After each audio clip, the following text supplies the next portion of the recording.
Assalamu alaikum student, I am Amir Shahzad, your chemistry teacher and you are watching my channel Chemistry Lover. Student, हमने second year class का जो syllabus है वो start किया हुआ है 1 चैप्टर से। आज हम इंशाल्लाह अपने फर्स्ट चैप्टर का 5वां लेक्चर करने जा रहे हैं एटॉमिक रेडियस के बारे में। आज इंशाल्लाह हम कंप्लीटली तौर पर एटॉमिक रेडियस के बारे में पढ़ेंगे और टॉपिक वाइज पढ़ूंगा, डेफिनेशन करवाऊंगा, उसके डिटेल कंप्लीटली तौर पर करवाऊंगा। अगर आप मेरे चैनल पे न्यू हैं तो मेरे चैनल को लाइक कर दें, सब्सक्राइब कर दें एंड बेल आइकन प्रेस करना मत भूलें ताकि आने वाली वीडियो आप तक पहुंचती रहे। तो टाइम वेस्ट किए बिना चलते हैं बोर्ड की तरफ और स्टार्ट करते हैं अपना लेक्चर। तो आज हम पढ़ेंगे एटॉमिक रेडियस के बारे में। एटॉमिक रेडियस, एटॉमिक से ही शो हो रहा है कि हम एटम के बारे में करेंगे और एटम के रेडियस के बारे में बात करेंगे। तो इसके बारे में आज कंप्लीटली तौर पर बात करने वाले हैं। फर्स्ट ऑफ ऑल हम जो बचपन से 9-10 से पढ़ते आ रहे हैं एटॉमिक रेडियस की डेफिनेशन वो करते हैं। The distance of the valence electron from the nucleus is called atomic radius. हम बचपन से पढ़ते आ रहे हैं कि हमारे पास जो वैलेंस इलेक्ट्रॉन का न्यूक्लियस से डिस्टेंस होता है उसको हम क्या कहते हैं, एटॉमिक रेडियस। फॉर एग्जांपल ये हमारे पास एक एटम है, ये क्या है, एटम। तो इसका ये है न्यूक्लियस। इस न्यूक्लियस से इस इलेक्ट्रॉन का जो डिस्टेंस है उसको हम क्या कहते हैं, एटॉमिक रेडियस। मैंने स्मॉल आर से इसको रिप्रेजेंट किया हुआ। ये तो हमारे पास थी छोटे लेवल की डेफिनेशन जो आप पढ़ते आ रहे हैं छोटी क्लासेस में। अब हमने थोड़ा सा डिटेल में बात करने, क्योंकि अब हमारी बड़ी क्लास है सेकंड ईयर, तो इसलिए हम थोड़ा सा इसमें डिटेल में बात करेंगे। तो हम देखेंगे इसकी एक और डेफिनेशन करते हैं कि हमारे पास ये तो इसको ये जो डेफिनेशन है हमारे पास एटॉमिक रेडियस को कंप्लीटली तौर पर जो है वो एक्सप्लेन नहीं कर पाते, क्योंकि हमें पता है कि हमारे पास कोई भी एटम है उसकी कोई शार्प बाउंड्री नहीं होती। फॉर एग्जांपल ये न्यूक्लियस है तो कोई इलेक्ट्रॉन यहाँ पे हो सकता है, कोई यहाँ पे हो सकता है, कोई यहाँ पे हो सकता है, कोई यहाँ पे हो सकता है, कोई यहाँ पे हो सकता है। किसी भी जगह पर हमारे पास इलेक्ट्रॉन मौजूद हो सकता है। ये तो हमने ये सर्कल इसलिए बनाया अपनी जो सहूलियत के लिए कि हम अंडरस्टैंड कर सके इस बात को, इसलिए हमने बनाया। फॉर एग्जाम्पल ये न्यूक्लियस है, ये न्यूक्लियस इलेक्ट्रॉन है। तो हम अगर इसको देखें तो ये तो हमारे पास यहाँ पर अलग अलग डिस्टेंस पे मौजूद है, ये उस और डिस्टेंस पे, ये करीब है, ये दूर है, तो ये मुख्तलिफ डिस्टेंस पर मौजूद है। तो इसलिए हम इसको कंप्लीटली तौर पर समझ नहीं सकते।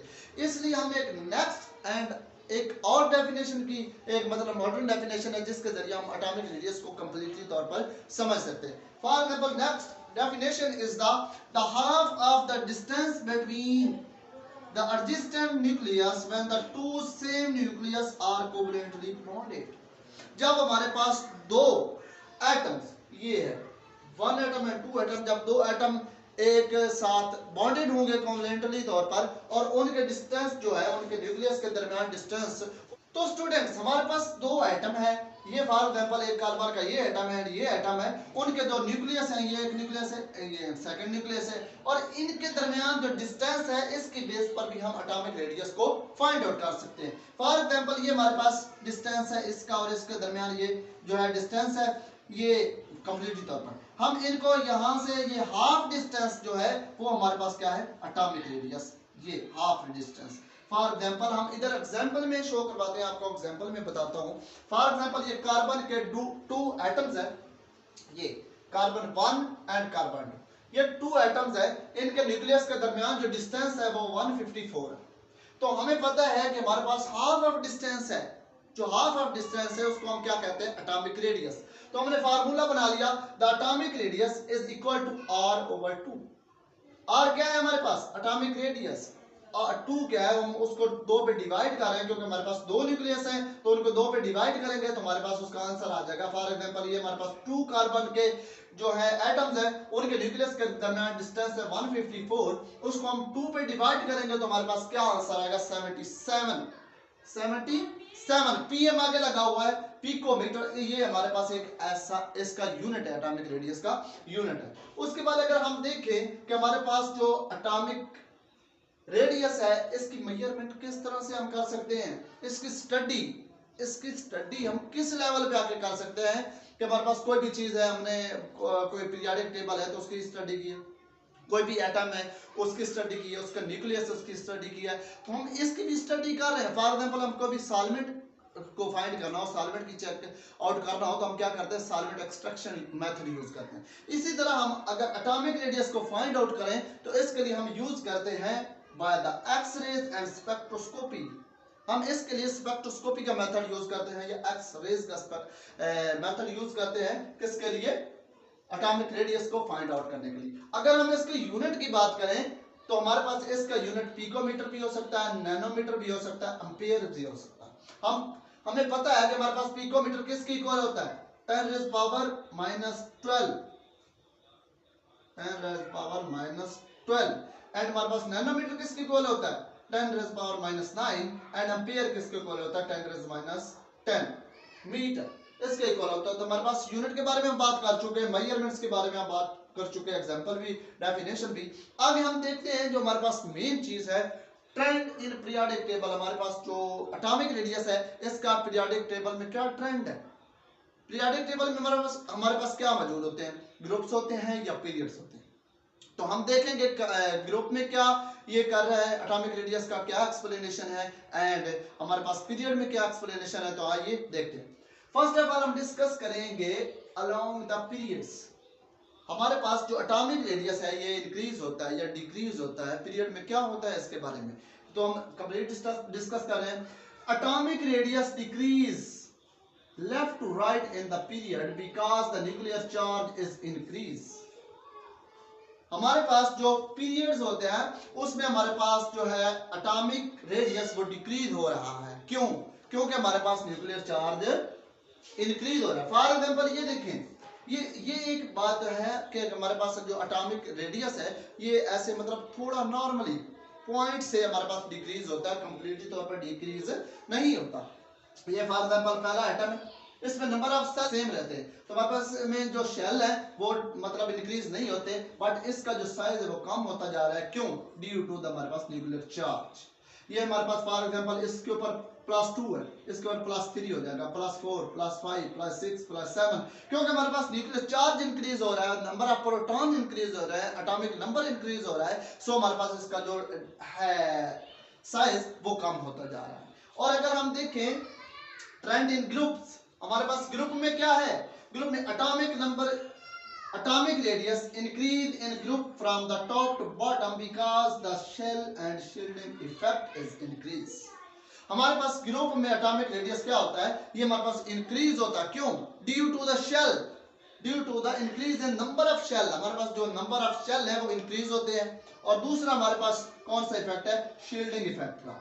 तो फॉर एग्जांपल ये हमारे पास ग्रुप है, ये हमारे पास पीरियोडिक टेबल में ग्रुप क्या ऊपर से नीचे आ रहा है, तो हमारे पास पहले देखिए, पहले के 2 शेल है, तो उसके बाद दूसरे के 3 शेल हो रहे हैं, उसके बाद 4 शेल हो रहे हैं, तो हमारे पास नंबर ऑफ शेल इंक्रीज हो रहे हैं। सो जो एटॉमिक रेडियस है वो भी इंक्रीज हो रहा है, कि हमारे पास जो एटम का साइज है वो भी इंक्रीज हो रहा है। तो हम इसको थोड़ा डिटेल में देखते हैं कि हमारे पास नंबर ऑफ शेल किस तरह से इंक्रीज होते हैं या शील्डिंग इफेक्ट किस तरह से इंक्रीज होते हैं। तो आप इतने तक जो हम पढ़ा है इसका आप स्क्रीनशॉट ले लें, उसके बाद हम इसको देखते हैं।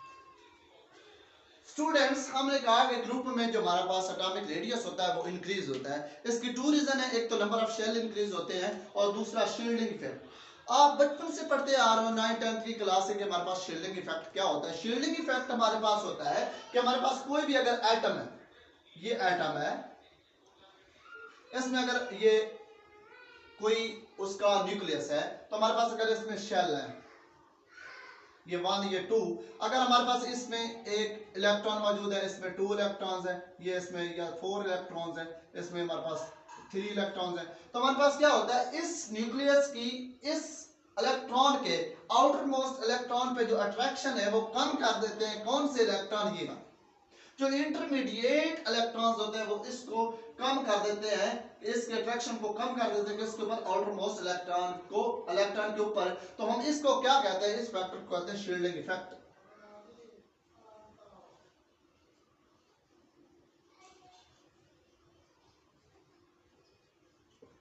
तो हम इस फैक्टर को क्या कहते हैं, शील्डिंग इफेक्ट। आप खुद सोचें, ये कॉमन सेंस है कि अगर हमारे पास ये जो है इलेक्ट्रॉन्स आउटर मोस्ट शेल है, इसके ऊपर अगर अट्रैक्शन कम हो जाए न्यूक्लियस की, तो क्या होगा, हमारे पास जो इसका साइज है वो इंक्रीज होता जा रहा है। फॉर एग्जांपल ये हमारे पास पीरियोडिक टेबल है,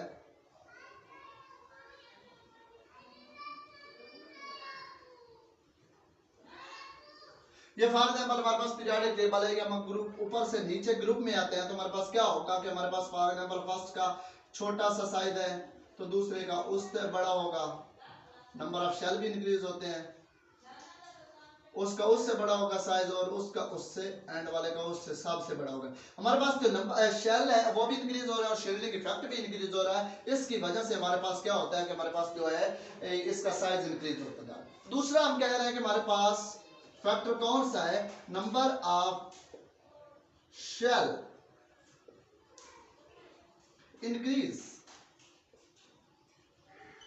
आप खुद सोचें कि फॉर एग्जांपल ये हमारे पास न्यूक्लियस है, ये हमारे पास कोई एटम है, तो इसके अगर हम देखें फॉर एग्जांपल ये हमारा फॉर एग्जांपल ये हमारे पास एक न्यूक्लियस है, इसका एक ये एटम है। अगर हमारे पास इसके नंबर ऑफ शेल इंक्रीज होंगे, ये हमारे पास फॉर एग्जांपल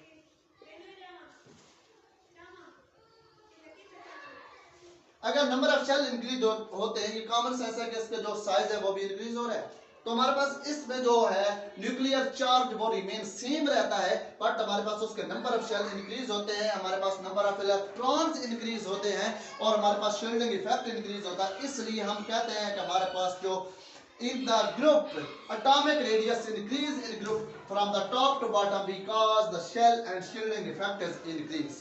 सो स्टूडेंट हमारा आज का जो टॉपिक है यहाँ पर खत्म होता है। अगर आपको कोई भी क्वेश्चन हो तो आप मुझसे पूछ सकते हैं, आप कमेंट में बताइएगा कि सर इस पॉइंट की हमें समझ नहीं आई, मैं आपको बताने की कोशिश करूंगा इंशाल्लाह से। और इंशाल्लाह आगे हम करेंगे आयनिक रेडियस, वो हम कल कंप्लीट अगले लेक्चर में करवाऊंगा आपको। तो मिलते हैं इंशाल्लाह नेक्स्ट वीडियो में, इतने तक अल्लाह हाफिज।